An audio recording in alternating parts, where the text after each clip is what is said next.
Hello दोस्तों, कैसे हैं आप सब। उम्मीद करता हूं बहुत अच्छे से होंगे।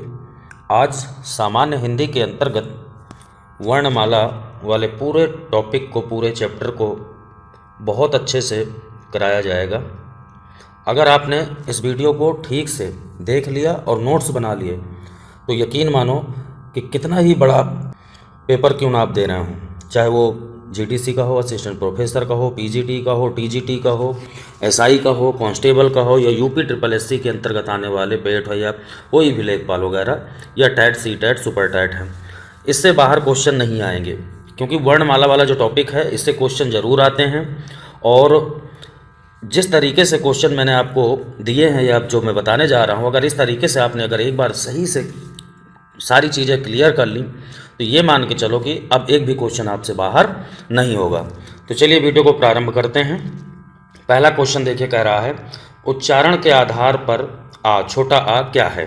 ठीक है, इसके बारे में पूछा है, यानी कि जो छोटा आ है इसका उच्चारण स्थान क्या है। ठीक है, उच्चारण स्थान पूछा गया है कि ये ओष्ठ वाला है या तालव्य है इसका, या मूर्धन्य है या कंठ, कहाँ से इसका उच्चारण किया जाता है।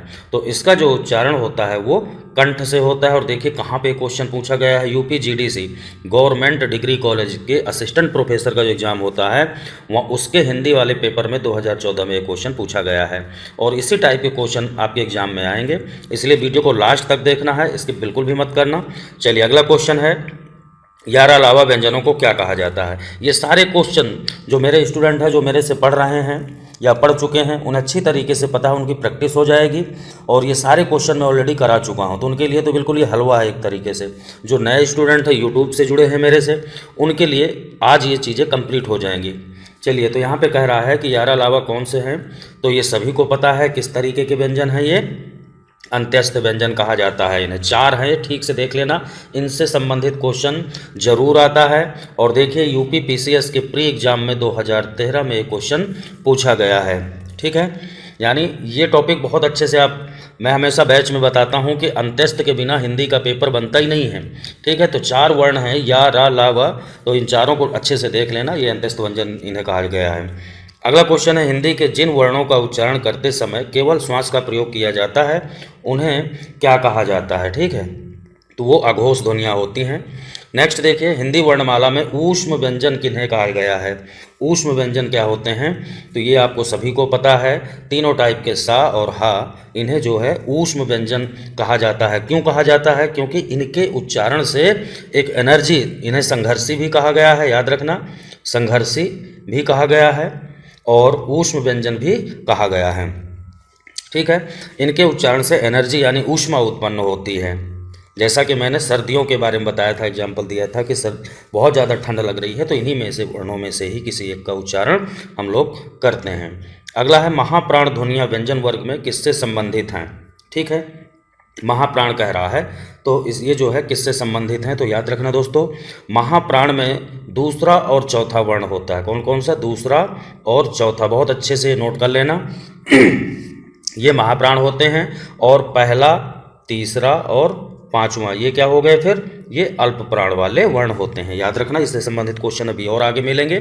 तो दूसरी और तीसरी जो ध्वनियाँ होती हैं किसी भी वर्ग की, वो दूसरी और चौथी वो होती हैं महाप्राण, याद रखना।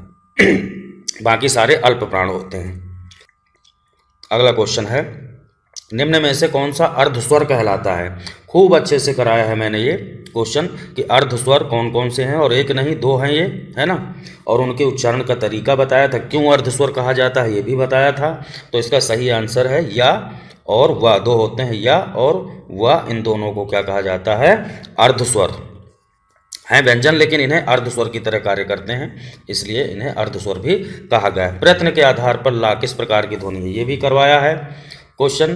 ठीक है, प्रयत्न के आधार पर क्या कहा जाता है, ला को पार्श्विक। ठीक है, रा को क्या कहा जाता है, रा के बारे में बताया था, लुंठित कहा जाता है इसे, लुंठित रा को। ठीक है, और बताया था कि रा के उच्चारण में जीभ को सबसे ज़्यादा मेहनत करनी होती है, इसीलिए इसे प्रकंपित, कंपन बहुत ज़्यादा करनी होती है जीभ को, और लुंठित भी रा को कहा जाता है, और ला को जो है पार्श्विक कहा जाता है। दोस्तों, अभी तक अगर आप चैनल से नहीं जुड़े हैं तो प्लीज़ जुड़ जाएं, और ये मेरा कॉन्टैक्ट नंबर है, आप टेलीग्राम से भी जुड़ सकते हैं। वहाँ पर आपको टेलीग्राम में आपको नोट्स, ठीक है, और पीडीएफ, जैसे मैं वीडियो बना रहा हूँ, इनसे पीडीएफ भी आपको मिल जाएंगे, ठीक है। तो चाहे तो आप टेलीग्राम से जुड़ सकते हैं, वहाँ मैं आपको लिंक दे दूँगा। चलिए आगे क्वेश्चन की तरफ बढ़ते हैं, अगले क्वेश्चन की तरफ। अगला क्वेश्चन है, निम्नलिखित में से कौन सा शब्द अमात्रिक है। क्वेश्चन को समझना है ठीक से, जल्दीबाजी बिल्कुल भी नहीं करना। कह रहा है कौन सा शब्द, इतने 4 शब्द दिए हैं, कारखाना, कलरव, अमिताभ, चहचहाना।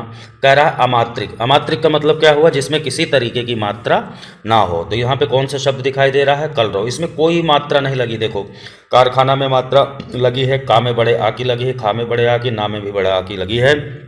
अमिताभ में देखें, यहाँ पे छोटी की मात्रा लगी है, ता में बड़े आ की लगी है। चहचहाना में हा में बड़े आ की लगी है और ना में, तो इनमें सब में मात्रा लगी है, लेकिन इसमें कोई मात्रा नहीं लगी है। अगला क्वेश्चन देखिए, कह रहा है शा वर्ण किसके योग से बना हुआ है। तो ये तो सभी को पता है, खूब अच्छे से करा रखा है।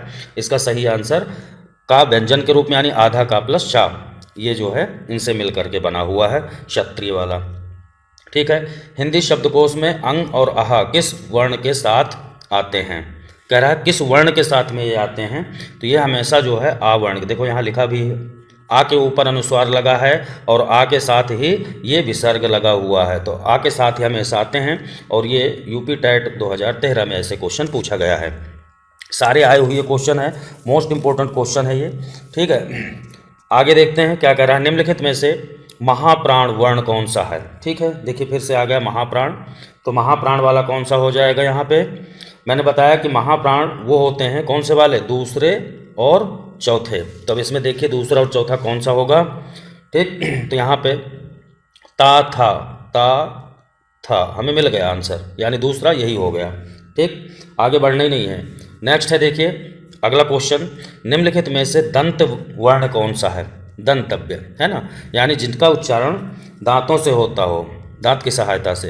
तो ऐसा जो कौन सा वाला होगा, तो वो है ता सीरीज के। अगर देखें ता और के ता था बोल के देखिए, खाली आप ता था दादा नहीं भी पता हो कभी पेपर में, तो मैंने आपको बता रखा है कि जो वर्ण दिए होते हैं उनका सिर्फ उच्चारण करना है आपको। उच्चारण करके ही पता चल जाता है कौन सा ओष्ठीय है ना, कौन सा जो है दंतव्य है, कौन सा तालव्य है, कौन सा कंठ है। अगला क्वेश्चन है, घा का उच्चारण स्थान कौन सा है। तो घा का उच्चारण स्थान कौन सा होगा, ये कंठ से होता है। घा बोल के देखो क्लियर, कंठ पे ठोकर लगेगी, यानी ये कंठ वाला इसका उच्चारण स्थान है घा का सीरीज का पूरे का। इनमें से कौन सा व्यंजन अल्प प्राण है। तो अल्प प्राण में मैंने बताया है पहला, तीसरा, पांचवा, ठीक है, पहला, तीसरा और पांचवा। तो इसमें आप खोजिए पहला, तीसरा, पांचवें में से अगर कोई हो, तो ये चा वाला देखिए पहले में ही आता है, चा वर्ग का ये पहला ये वर्ण है चा, तो यही अल्प प्राण हो जाएगा। इनमें से कौन सा वर्ण स्पर्श व्यंजन वाला नहीं है, कौन सा स्पर्श व्यंजन का नहीं है कह रहा है, ठीक है। तो ये हमें ढूंढना है, तो कौन सा होगा स्पर्श व्यंजन वाला, वो जो है ये वाला नहीं होगा, या वाला, ठीक है। स्पर्श व्यंजन या वर्गीय भी मैंने लिखाया है, वर्गीय व्यंजन ये टोटल कितने होते हैं, 25 होते हैं। और कहाँ से कहाँ तक, तो इसके लिए मैंने बताया था कचट तप, यानी पा के पूरे सीरीज तक ये। तो ये या जो है ये इनसे अलग है, इसलिए इसमें शामिल नहीं होगा। अगला क्वेश्चन है, हिंदी की स्पर्श घोष, महाप्राण, ओष्ठ, व्यंजन ध्वनि कौन सी है। अब देखिए इतने लॉन्ग करके क्वेश्चन पूछ लिया एक के बारे में ही, ठीक है। कह रहा है कि स्पर्शी व्यंजन भी हो, यानी वर्गीय वाला, ठीक है, पहला वर्गीय वाला कह रहा है। फिर कह रहा है महाप्राण हो, ठीक, महाप्राण हो। और फिर कह रहा है ओष्ठीय व्यंजन हो, यानी ओंठों से बोला जाता हो। अब देखिए ऐसे में स्टूडेंट फंस जाता है, इस टाइप के जब क्वेश्चन आ जाते हैं, है कुछ नहीं, बस थोड़ा सा हमें पता करना है। अब आपको पता है वर्गीय व्यंजन 25 हैं, यहाँ से अगर आप निकालना चाहो तो इसके आधार पे पहचान सकते हो। चलो नहीं समझ में आया, और बाकी भी वर्गीय हैं, ठीक है। महाप्राण कह रहा है, तो महाप्राण की पहचान क्या है, महाप्राण में क्या है, दूसरा और चौथा हो, ठीक है। फिर ओष्ठीय व्यंजन की पहचान क्या है, कि बोल के देखो जिनमें होंठ मिलते हों, ठीक है, जिनके उच्चारण में दोनों होंठ आपस में मिलते हों। तो अगर यहाँ पे हम देखें ये भा दिया हुआ है, ठीक है, ये ध्वनि दी हुई है जैसे, ठीक, पा फा बा भा, बोल के देखो पा, इनमें होंठ मिल रहे हैं, ठीक है, और पा फा बा भा चौथा वर्ण हुआ, तो दूसरा और चौथा ही तो हमें चाहिए महाप्राण के लिए। महाप्राण भी है, ओष्ठ वाला भी है, और जो है ये 25 यानी पा के वर्ग में भी शामिल हैं, तो ये क्या होगा, स्पर्शी घोष भी है यानी वर्गीय व्यंजन भी है। आंसर हमें मिल गया। बहुत जल्दी प्रक्रिया होती है जब आप प्रैक्टिस कर लेते हैं सारी चीज़ों की, तो ऐसे क्वेश्चन बिल्कुल हलवा लगने लगते हैं, बहुत जल्दी सॉल्व करके आगे निकल जाते हैं हम लोग। तो हिंदी से बिल्कुल घबराने की आवश्यकता नहीं है, बस थोड़े सा समझने की आवश्यकता है इसे, ठीक है। बहुत से परेशान हो जाते हैं कि पता नहीं ये क्या है, कैसे होगा, कुछ भी नहीं है। इसी तरीके से टॉपिक वाइज मैं रेगुलर वीडियो लाता रहूँगा। जैसे आज वर्णमाला का हो गया, अगला वीडियो सोच रहा हूँ बोली भाषा, जो लोकल भाषा, यूपी की भाषा, इंडिया की भाषा बोली, इससे संबंधित लाऊंगा। चैनल को अभी तक नहीं आप सब्सक्राइब किए तो इसमें जुड़ जाएँ, ठीक है। अगला क्वेश्चन है, देखिए हिंदी की तालव्य ध्वनियाँ कौन सी हैं, ठीक है। तालव्य, तो इसमें देखिए तालव्य वाली, अब सबसे पहले हम ये देखें का वर्ग वाले, कहाँ का वर्ग का उच्चारण कहाँ से होता है। मैंने बताया था का से का और का से कंठ, ये तो क्लियर हो गया, ठीक। कंठ के बाद उल्टा चलने को बोला था, कंठ के बाद जो है क्या बोला था, तालु के बाद मूर्धा के बाद होंठ, वो दंत के बाद में जो है गोठ। तो यहाँ पे कंठ के बाद में आपका जो है तालु आता है, तो तालु वाली सीरीज क्या हो गई, चा वर्ग पूरा, है ना। तो यहाँ पर आप देखिए सही आंसर हो गया ये, यानी पहला वाला इसका आंसर, ठीक। अगला क्वेश्चन देखिए हिंदी की स्पर्श, फिर देखिए उसी तरीके का क्वेश्चन आ गया। हिंदी की स्पर्श घोष भी हो, स्पर्श भी है, महाप्राण भी है और दंत ध्वनि, दंत कह रहा है, अभी ठीक से पहचानो, सिर्फ एक से ही आप काम निकाल सकते हैं ऐसे में, ठीक है। ता था दा था ता था दूसरा भी है, और उसके उच्चारण करके देखो, दांतों की सहायता ली जाएगी, इसका यही आंसर हो जाएगा। कौन सी ध्वनि अल्प प्राण है, इससे क्वेश्चन बहुत आते हैं दोस्तों, अल्प प्राण, महाप्राण, है ना, घोष अघोष, इनसे संबंधित क्वेश्चन बहुत सारे आते हैं, तो इन्हें अच्छे से आप क्लियर कर लें, ठीक है। 19वां क्वेश्चन देखिए क्या कह रहा है, कह रहा है कि कौन सी ध्वनि अल्प प्राण है, ठीक।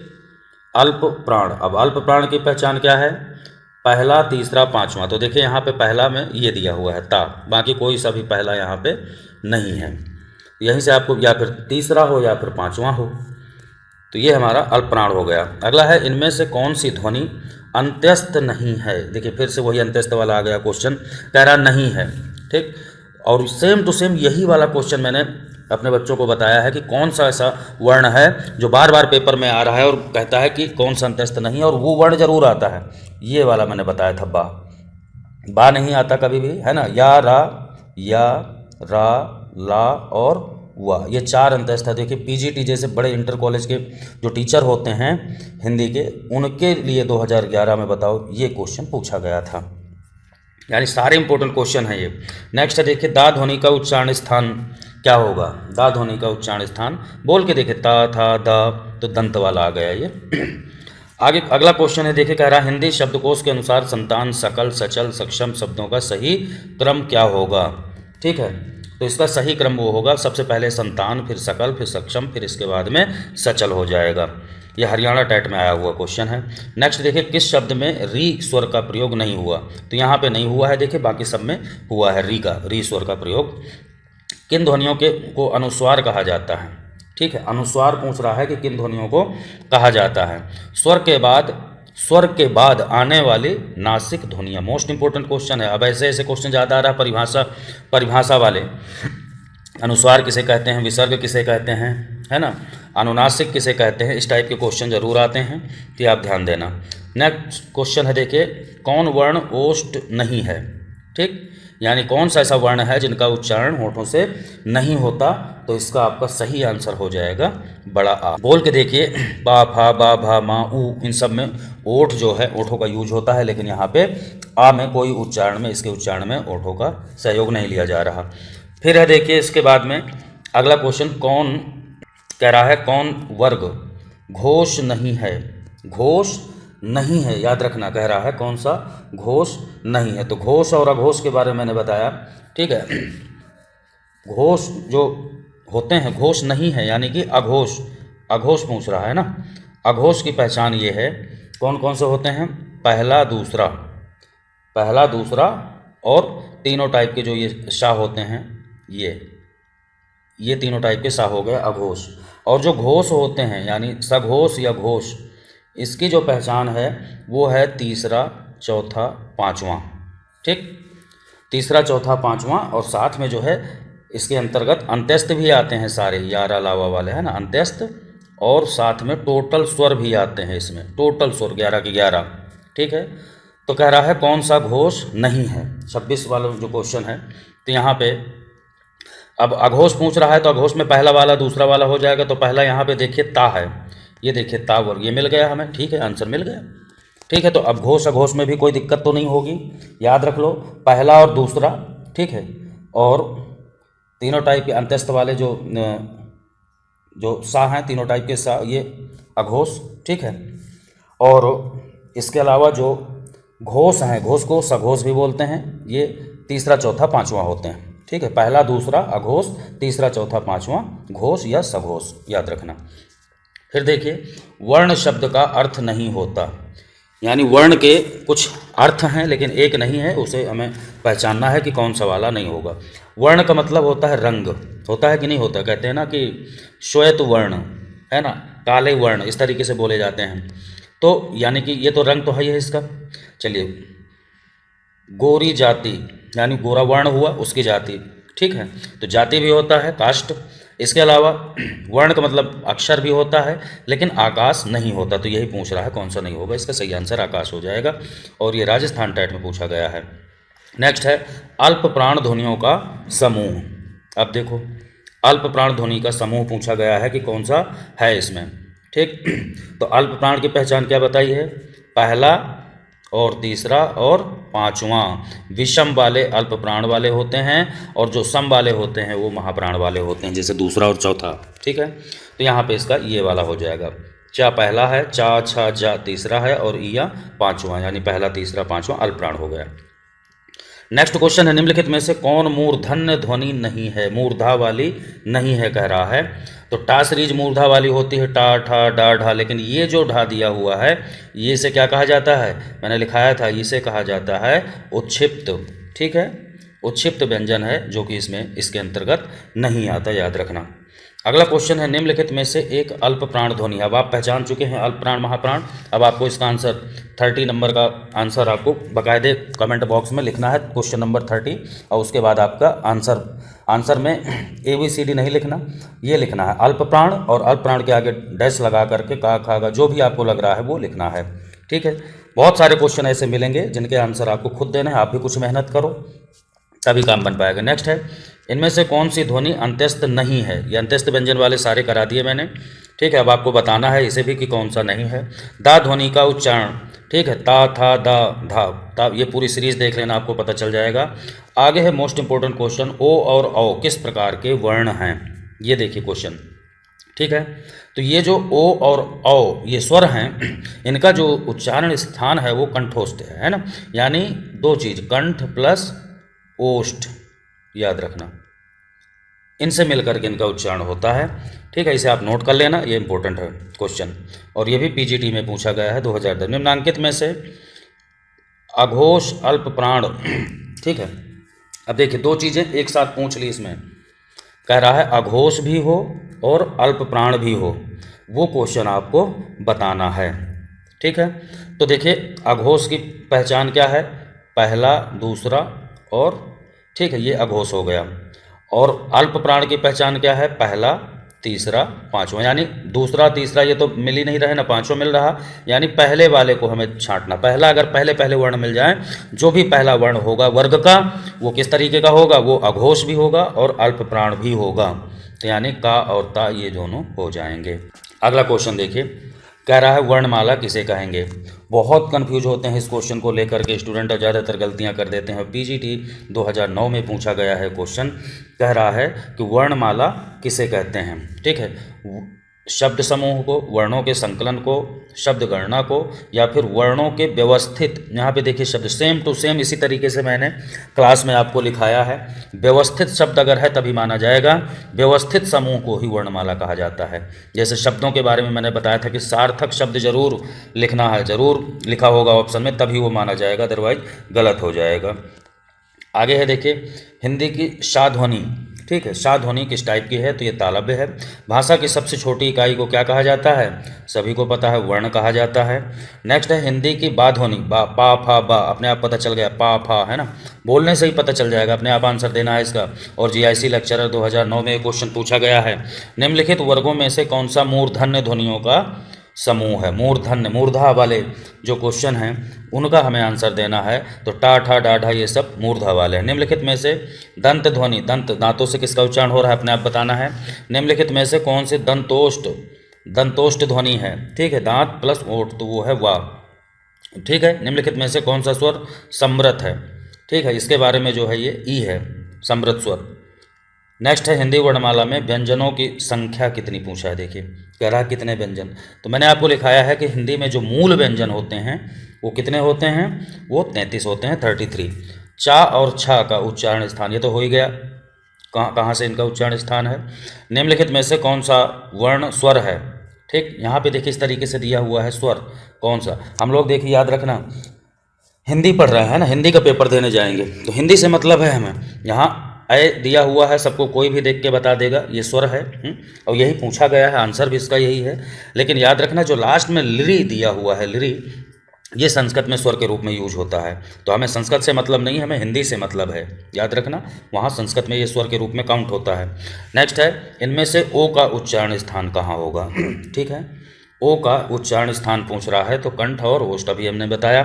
निम्नलिखित में से अंत्यस्थ व्यंजन कौन सा है, अंत्यस्थ पीछा नहीं छोड़ रहे भाई, बार बार आ रहे हैं, देखिए यूपी बीएड में आया हुआ है और ये क्वेश्चन आपको शुरू में ही करा दिया है, अब आपको पता चल गया होगा कौन सा है कौन सा नहीं है।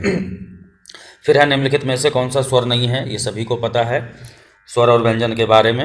हिंदी वर्णमाला में स्वरों की कुल संख्या कितनी, जो मेन स्वर हैं वो 11 होते हैं। घा का उच्चारण स्थान सबको पता है, का खा गा इन सब का उच्चारण स्थान जो है कंठ से होता है।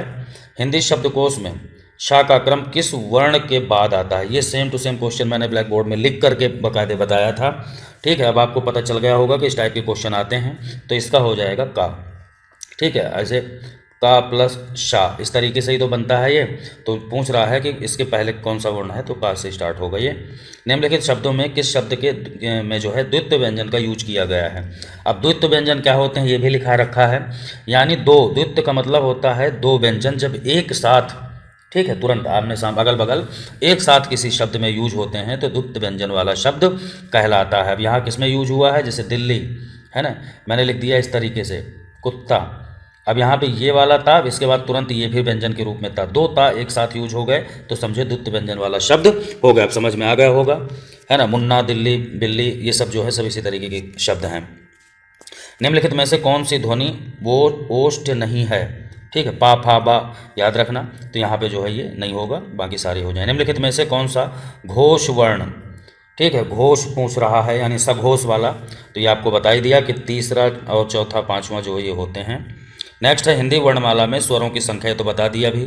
अनुनासिक व्यंजन कौन से होते हैं, ये मोस्ट इंपॉर्टेंट क्वेश्चन आ गया, कह रहा है अनुनासिक, ठीक, अनुनासिक व्यंजन कह रहा है कौन से होते हैं, तो इसके बारे में देखिए, इसका जो सही आंसर होगा वो क्या होगा, पंचमाक्षर होते हैं। वर्ग के प्रत्येक वर्ग के जो पांचवें वर्ण होते हैं वो अनुनासिक होते हैं, जैसे पहले वर्ग का ये हो गया अंग, दूसरे का ईया हो गया, है ना, इस तरीके से टाठा डाठा अड़ा हो गया, ताथा दाधा ना हो गया, पापा बाबा माँ हो गया, तो ये पाँच के पाँच जो है ये अनुनासिक हैं, ठीक है।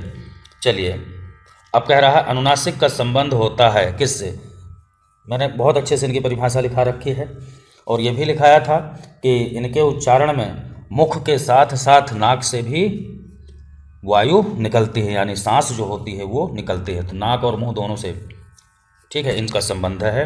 अब फिर आगे देखिए, फिर से वही वाला क्वेश्चन, यार अलावा किस टाइप के वर्ण है आपको पता ही है। निम्नलिखित में से कौन सा एक संयुक्त व्यंजन नहीं है। संयुक्त व्यंजन दोस्तों चार होते हैं, ठीक है, क्षत्रिय वाला, त्रिशूल वाला, ज्ञानी वाला और श्रम वाला, ये चार होते हैं, तो यहाँ पे ये वाला नहीं होगा, बाकी सारे हैं।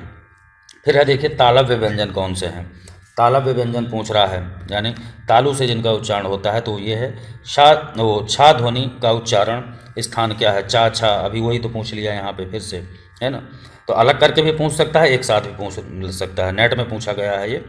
निम्नलिखित में से कौन अयोगवाह है। अब देखिए अयोगवाह, इसके बारे में भी बता रखा मैंने। अयोगवाह कितने हैं? अयोगवाह 2 हैं। कौन कौन से? अंग और दूसरा है आहा। ठीक, तो ये जो लगा हुआ है इसे मैंने बताया था, इसे क्या कहा जाता है? विसर्ग, यानी विसर्ग अयोगवाह है। और इसे क्या कहा गया है? ऊपर जो लगा है इसे कहा जाता है अनुस्वार। अनुस्वार कहा जाता है इसे। ठीक है, अनुस्वार और विसर्ग ये दोनों संयुक्त रूप से इन्हें अयोगवाह कहा गया है। नेक्स्ट है हिंदी वर्णमाला में कितने हुए? तो सभी को पता है। किस शब्द में री स्वर का यूज नहीं हुआ है? तो यहाँ पे नहीं हुआ, बाकी सब में हुआ है। निम्नलिखित में से कौन सा टा वर्ग का नहीं है? अपने आप देख लेना, पढ़ करके पता चल जाएगा। निम्नलिखित में से कौन सा पश्च स्वर है? 3 टाइप के मैंने बताए थे, अग्र स्वर, ठीक है, मध्य स्वर और पश्च स्वर। तो कह रहा है पश्च स्वर कौन सा है? यानी जिनके उच्चारण में जीभ का पिछला हिस्सा उठता है वो होता है पश्च स्वर, और जिनके उच्चारण में जीभ का अगला हिस्सा उठता है वो अग्र स्वर, और जिनके उच्चारण में जीभ का बीचों बीच यानी मध्य पार्ट उठता है वो मध्य स्वर होता है, जैसे छोटा आ होता है ना। तो 66 का जो सही आंसर होगा वो बड़ा आ हो जाएगा। नेक्स्ट है स्वर ध्वनि के प्रकार हैं। ठीक है, स्वरों के प्रकार जो है कितने टाइप से? तो ह्रस्व यानी लघु, दीर्घ भी होता है, प्लुत भी होता है। बहुत अच्छे से कराए, तो ये उपरोक्त तीनों सही हो जाएंगे। ए और आय वर्ण क्या कहलाते हैं? बड़ा अच्छा क्वेश्चन दिया हुआ है। ए और आय तो ये कहलाते हैं कंठतालव्य। ये सब नोट कर लेना, स्वर वालों के लिए इनका उच्चारण स्थान है ये। ठीक है, निम्न अगला क्वेश्चन है, कह रहा है निम्नलिखित शब्दों में से, ठीक है, शब्द यहाँ पे गलत दिया है देखा जाए तो, है ना, वर्ण है खाली। निम्नलिखित वर्णों में से नवीनतम विकसित ध्वनियाँ कौन सी हैं? नवीनतम विकसित यानी जो बाद में बनी है ध्वनियाँ, वर्ण बने हैं, वो कौन से हैं? तो ये फारसी वाले खा और गा। कौन स्वर नहीं है? ये तो सभी को पता है, अपने आप करके बताना। शा वर्ण का ये बता ही चुका किससे मिल करके बना। जिन शब्दों के अंत में अन लगा होता है, ये अनुस्वार लगा होता है, उन्हें अयोगवाह होता है वो। नेक्स्ट है, देखिए अगला क्वेश्चन, निम्नलिखित में से कौन उच्चारण की दृष्टि से दंत नहीं है? तो ताथा दाधा की सीरीज पढ़ लेना, उससे जो बाहर होगा वो दंत नहीं होगा। निम्नलिखित में से एक वर्ण व्यंजन नहीं है कह रहा है, तो ये वाला व्यंजन नहीं है, सबको पता है, स्वर है ये। ऐसे ऐसे क्वेश्चन भी आते हैं, इजी वाले भी और बहुत हार्ड भी। हार्ड कुछ नहीं है, उसे हार्ड हम लोग किस तरीके से बनाते हैं अब आगे देखना। कुछ क्वेश्चन ऐसे आएंगे जो ऐसे लगेंगे कि हमने कभी पढ़ा ही नहीं है। ठीक है, चलिए निम्नलिखित में से ओष्ठ ध्वनि, ओष्ठ ध्वनि कह रहा है कौन सी है? ठीक है, तो 75वां का जो क्वेश्चन है वो है पा फा बा। बोल के देखो, अपने आप बताएंगे खुद ये। निम्नलिखित में से अल्प प्राण वर्ण, अब आपको पता चल गया कि अल्प प्राण वाले कौन से हैं, तो अब आपको दिक्कत बिल्कुल भी नहीं होगी। चलिए नेक्स्ट है, निम्नलिखित में से उच्चारण स्थान के आधार पर मूर्धन्य व्यंजन, मूर्धा से जिनका उच्चारण होता है, ये भी आपको पता चल गया। निम्नलिखित में से कौन, ये भी पता चल गया। अब देखिए कितना इंपॉर्टेंट क्वेश्चन आया है। जिस शब्द के अंत में यदि छोटा आ आता है तो उन्हें क्या कहा जाता है? इसे दोस्तों बहुत अच्छे से समझ लो। ठीक है, कह रहा है जिस शब्द के अंत में जो है छोटा आ आता है उसे क्या कहा जाता है? ठीक, तो इसे जो है अकारांत कहेंगे। क्या है ये रांत वाला टॉपिक जो है वो मैं करवाऊंगा अभी। देखिए, जिस किसी शब्द के लास्ट में छोटा आ है, अगर जैसे मैंने मान लीजिए लिखा कमल, अब सबको पता है कि कमल के पीछे छोटा आ यहाँ पे छिपा हुआ है। अब मैंने कहा कि कमल शब्द में कौन सा रांत है, तो आप क्या कहेंगे? आकारांत कहेंगे, आकारांत, यानी आ से छोटा आ लिखेंगे, छोटा आ से जिसका अंत हो रहा है वही है आकारांत। चलिए, मैंने लिखा शब्द राधा और पूछा कि राधा में कौन सा रांत है, तो आप क्या कहेंगे? यहाँ पे देखिए क्या है, बड़ा आ, बड़ा आ छिपा है ना, तो हम क्या कहेंगे? आकारांत। क्या बोलेंगे? आकारांत, यानी बड़ा आ गया। चलिए, मैंने कहा रति, ऐसे लिख दिया। ठीक है, रति में कौन सा रांत है, तो यहाँ पे क्या है, छोटी ई लिखा है ना, तो यहाँ हम कहेंगे इसे इकारांत वाला शब्द है रति। कैसा? इकारांत। चलो, मैंने लिखा उल्लू, इस तरीके से बड़ा ऊ की मात्रा लगा दी, तो आप क्या कहेंगे? यहाँ बड़ा ऊ लगा है तो आप कहेंगे ऊकारांत। जो भी लग जाता है ना, हमने, मैंने कहा हमने, ने एक ही मात्रा यहाँ पे लगी है, एक ही, तो ये हो जाएगा एकारांत, है ना। इस तरीके जो स्वर लग जाता है उसी के नाम का रांत बन जाता है। तो अब क्लियर, उम्मीद करता हूँ कि ये क्लियर हो गया होगा। चलिए, फिर कह रहा है घा का उच्चारण स्थान पता है, अभी 2-3 बार ये रिपीट हुआ है, क्वेश्चन बैंक में पूछा गया है ये। चलिए, नेक्स्ट क्वेश्चन है, ज्ञानी वाला जो है वर्ण किन वर्णों से मिलकर के बना है, तो ये आपको पता है, जा व्यंजन के रूप में और इया के रूप में, आधा जा प्लस इया। अघोष वर्ण कौन सा है? ठीक है, अघोष वर्ण कौन सा है कह रहा है, तो इसमें जो है ये सा हो जाएगा। नेक्स्ट, क्षत्रिय वाला ध्वनि किसके अंतर्गत आती है? ठीक है, ये तो सभी को पता है, बताने की आवश्यकता नहीं है, संयुक्त वर्ण है। ये का खा गा ध्वनियाँ किस टाइप की हैं? अरबी फारसी की हैं। आधुनिक व्याकरण की दृष्टि से बा वर्ग का वैशिष्ट है। अब देखिए, ये है असली क्वेश्चन। इस टाइप के क्वेश्चन जब आते हैं वहाँ बड़ी दिक्कत होती है। जो है कुछ नहीं, बस खाली समझिए आप क्या कह रहा है। और देखिए पीजीटी में पूछा गया है, ये बहुत बड़ा एग्जाम होता है पीजीटी, वहाँ पे देखिए ऐसे ऐसे क्वेश्चन अगर आ रहे हैं तो यही क्वेश्चन जो कभी नेट में, पीजीटी में, असिस्टेंट प्रोफेसर वगैरह में जो क्वेश्चन आते हैं वही इस समय आने वाले, वो चाहे एसआई का हो, कांस्टेबल का हो, पीईटी पेट यानी ट्रिपल एससी के अंतर्गत कोई सा भी एग्जाम है, या अदर किसी स्टेट का आप दे रहे हैं, हिंदी जहाँ सिलेबस है, ऐसे ही क्वेश्चन रिपीट होते हैं। क्योंकि जो ये वीडियो मैंने बनाया है, अब इससे बाहर वर्णमाला में कुछ भी नहीं बचा मेरे भाई, कुछ भी नहीं, मतलब कुछ भी। ठीक है, इसी से संबंधित क्वेश्चन आएगा, अब इससे बाहर कुछ आ ही नहीं सकता, क्योंकि है ही नहीं तो आएगा कहाँ से, सिलेबस में ही नहीं है। ठीक है, चलिए अब नई ट्रिक आयोग ने निकाल ली है। अब नई ट्रिक इसलिए इस तरीके से एक वर्ण को देखिए, सिर्फ बा वर्ण है ना, एक वर्ण की कितनी सारी चीज़ें पूछी हैं। अब कह रहा है बा में क्या क्या खासियत छिपी हुई हैं और कौन सा वाला सही है, ये पूछ रहा है। ठीक है, अब इसे देखिए, चेक करेंगे हम, तो दूसरा वाला निकले, पा फा बा होंठ का निकल रहा है। ठीक है, स्पर्शी यानी वर्गीय व्यंजन भी है। ठीक, अल्प प्राण भी है। ठीक है, पा फा बा तीसरा वाला अल्प प्राण। ठीक है, घोष भी है, निर्नुनासिक भी है। निर्नुनासिक किसका अपोजिट होता है? अनुनासिक का। ठीक है, अनुनासिक का अपोजिट होता है निर्नुनासिक। यानी अनुनासिक का मतलब होता है, मैंने बताया कि ऊपर जिसमें बिंदु चंद्र बिंदु लगा हो वो अनुनासिक हो गया, और निर्नुनासिक का मतलब जिसमें किसी तरीके का चंद्र बिंदु ना हो। तो 85 का जो है ये दूसरा वाला बिल्कुल सही हो गया। अब देखिए कितना इजी तरीके से हमने सॉल्व कर लिया। डायरेक्ट अगर किसी स्टूडेंट को दे दिया जाए तो वो कहेगा पता नहीं क्या है, नहीं समझ में आया, और छोड़ देगा क्वेश्चन, या फिर गलत टिक कर देगा और माइनस मार्किंग में जो है लग जाएगी उसमें। फिर अगला क्वेश्चन देखिए, कह रहा है कौन सा अमानक वर्ण है। ये सारे क्वेश्चन करवा चुका हूँ बहुत अच्छे से। अमानक वर्ण, ठीक है, तो इसमें कौन सा? ये है झा झंडा वाला। ठीक है, ये अमानक वर्ण है। क्यों? ये नया वर्ण बना है, इससे पहले ये कुछ इस तरीके से लिखा जाता था, मैंने बताया था, ऐसे करके फिर ऐसे करके, इस तरीके से झंडा मान लो तब लिखना होता था, तो ऐसे लिखा जाता था झंडा। आज की डेट में ये नया वर्जन आ गया, इसे यूज करते हैं, तो ये अमानक वर्ण। नेक्स्ट देखिए, कह रहा है ये शाह, तीनों टाइप के शाह और हा दिया है, कौन से व्यंजन कहलाते हैं? तो ये भाई आपको सभी को पता है, संघर्षी व्यंजन या ऊष्म व्यंजन भी कहा जाता है। निम्नलिखित में से कौन सा घोष वर्ण है? अब आपको पता चल गया घोष अघोष के बारे में।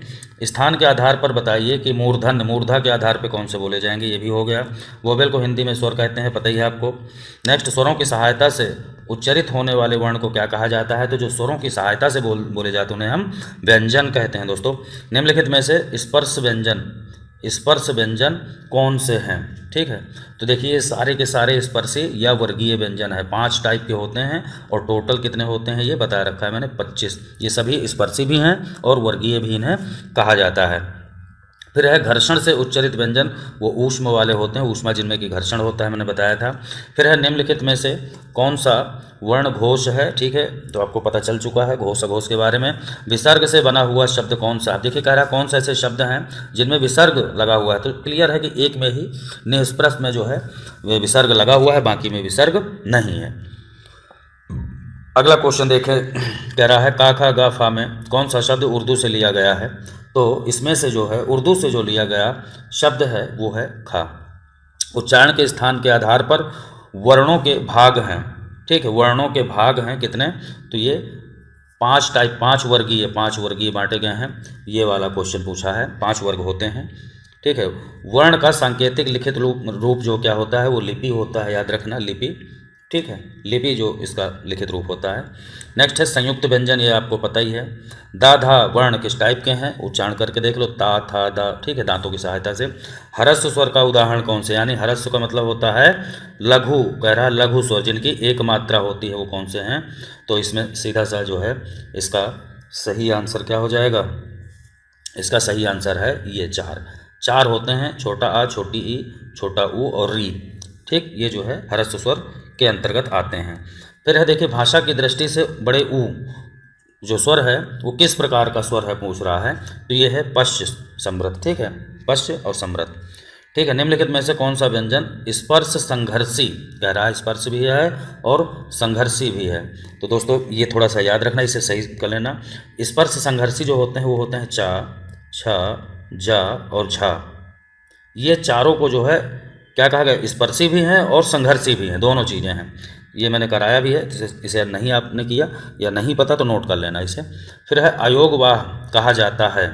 अयोगवाह किसे कहा जाता है, अभी बताया मैंने। अयोगवाह कहा जाता है अनुस्वार और विसर्ग को। ठीक, इन दोनों को संयुक्त रूप से अयोगवाह कहा जाता है। फिर है शा ध्वनि का उच्चारण क्या है। ये जो शा दिया हुआ है इसका उच्चारण स्थान पूछा है तो तालु होता है।